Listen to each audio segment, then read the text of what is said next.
দৰ্শকসকল, আজি মই শুকান মাছৰ চাটনি বনাইছোঁ। আপোনালোকে চাওক আৰু মোৰ চেনেলটো ছাবস্ক্ৰাইব কৰক, শ্বেয়াৰ কৰক, লাইক কৰক, কমেণ্ট কৰক। মই এয়া শুকান মাছৰ চাটনিত কি লগাইছোঁ: ৰচুন, আদা, শুকান জলকীয়া, কেঁচা জলকীয়া আৰু গোলমৰিচ। এইকেইটা মই টাৱাত গৰম কৰি লৈছোঁ। এইকেইটা টাৱাত গৰম কৰি আছোঁ। এয়া চাওক দৰ্শকসকল।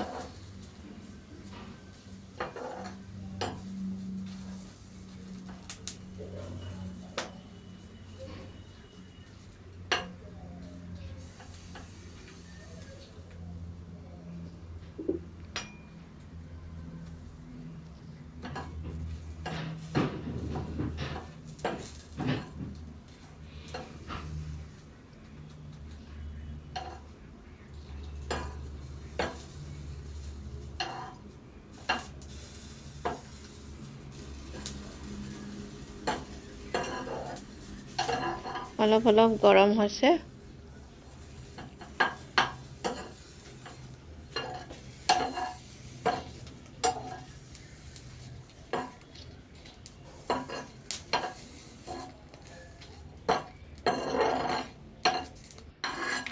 এতিয়া নমাই দিছোঁ।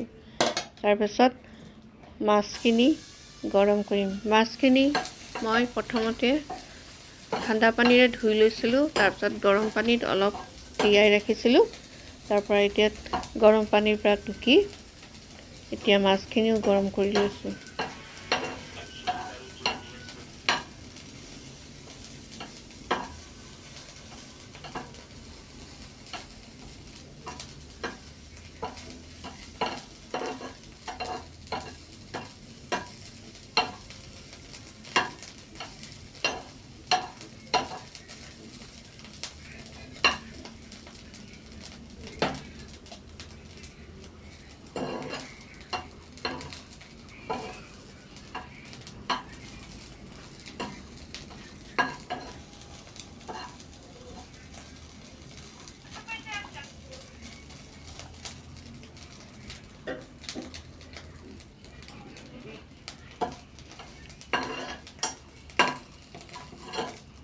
এতিয়া মোৰ মাছখিনি ভজা হৈ গৈছে। তাৰপিছত এই বিলাহীটো পুৰি ল'ম।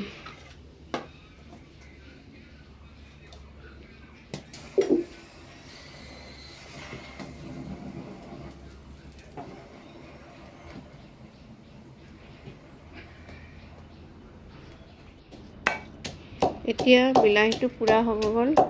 মই এতিয়া খুন্দনাত জলকীয়া, আদা, ৰচুন আৰু গোলমৰিচ এইবিলাক খুন্দনাত পিচি আছোঁ।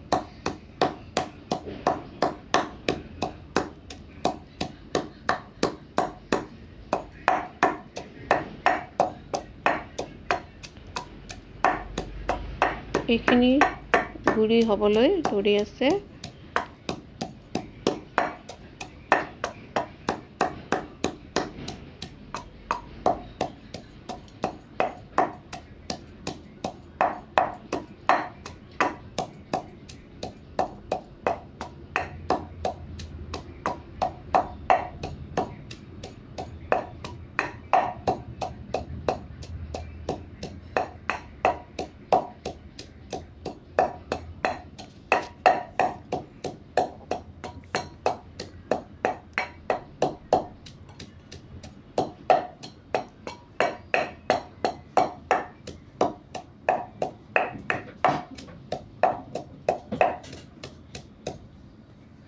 তাৰপাছত মাছখিনি তাতে দি দিম। মাছখিনিও গুড়ি কৰি ল'ম।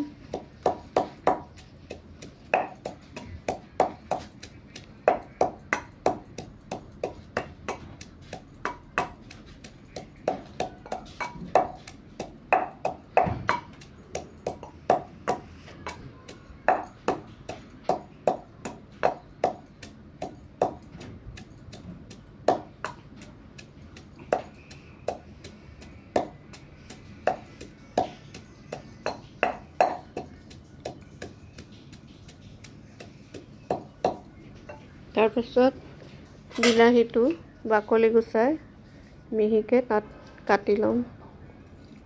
বিলাহীটো গুড়ি কৰি ল'ম আৰু লগতে মান ধনিয়া পাত কাটি ল'ম।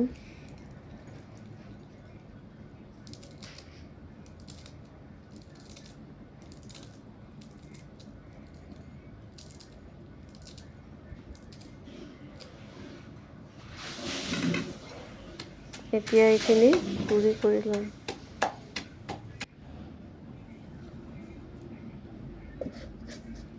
অলপ নিমখ দি ল'ম।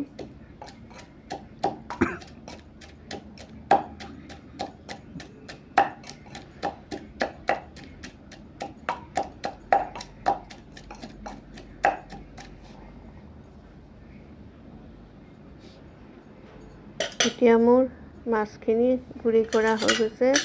এতিয়া চাওক কি ধুনীয়া হৈছে শুকান মাছৰ চাটনি।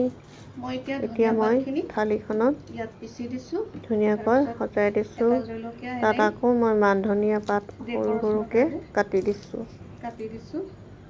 এয়া চাওক, জলকীয়াও কাটি দিছোঁ, কেঁচা জলকীয়া আৰু মান ধনিয়া পাতো কাটি দিছোঁ।